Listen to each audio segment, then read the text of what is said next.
Amit Agarwal has previously served as an executive assistant to Amazon CEO Jeff Bezos. The head of Amazon.com Inc.'s India business has a radical idea for his troops: log off, get a life. In a memo to his team this month, Amit Agarwal counseled colleagues to stop responding to emails or work calls between 6 p.m. and 8 a.m. In the interest of work-life harmony, he also talked about the importance of work discipline and how to draw the line. The leaked note has broken through the sleep-deprived haze in the technology hub of Bangalore to set off heated discussions on social networks and WhatsApp chat groups. Agarwal is a senior vice president at the Seattle-based retail behemoth, which has a reputation of fostering a cutthroat work culture and driving employees to burnout. Many in India wondered if this represented a softer turn for the company. Agarwal has previously served as an executive assistant to Chief Executive Officer Jeff Bezos, who is often painted as a demanding boss.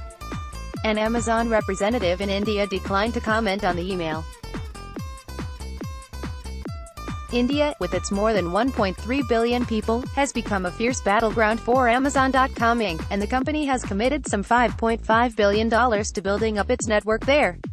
Recently Amazon lost out to Walmart Inc. in a bid to buy Flipkart Online Services Private, India's leading e-commerce operator. While the demands of technology on workers has become a topic of debate around the world, work-life balance is severely off-kilter in Bangalore, India's third-largest city, where a significant portion of the 1 million workers employed in the outsourcing business cater to global customers and often work late into the night. It's even more lopsided in the up-and-coming startup industry, where late-night meetings and weekend calls are the norm.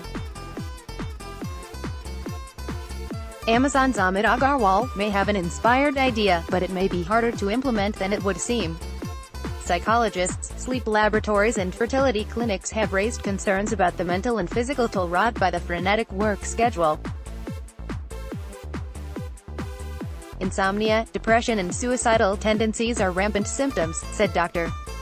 S. Kalyanasundaram, a well-known psychiatrist who sees many technology workers in his thriving South Bangalore practice. These days I see many 25 and 28-year-olds suffering heart attacks, something I haven't seen in my 4 decades in this field, he said. The doctor said all of his Saturday appointments are reserved for tech workers and often booked months in advance. For many, there's only one life and that's the work life, Kalyanasundaram said. It's a disaster, it's a ticking time bomb waiting to explode. Advertisement in startups from Bangalore to Delhi, founders and top executives lead the grueling pace by example. Ritesh Agarwal, the founder of the travel unicorn Oyo Rooms and unrelated to the Amazon executive, said he gets minimal sleep during the work week. To catch up, he goes to sleep early on Saturday night and wakes up at midday on Sunday. In Bangalore, Baiju Ravindran, founder and chief executive officer of the education tech startup BYJU, said he and his teammates leave recreation to late-night hours, sometimes starting football games at midnight and ending as late as 2 a.m. Businesses from food delivery startups to late-night sports arenas cater to the insomniac workers.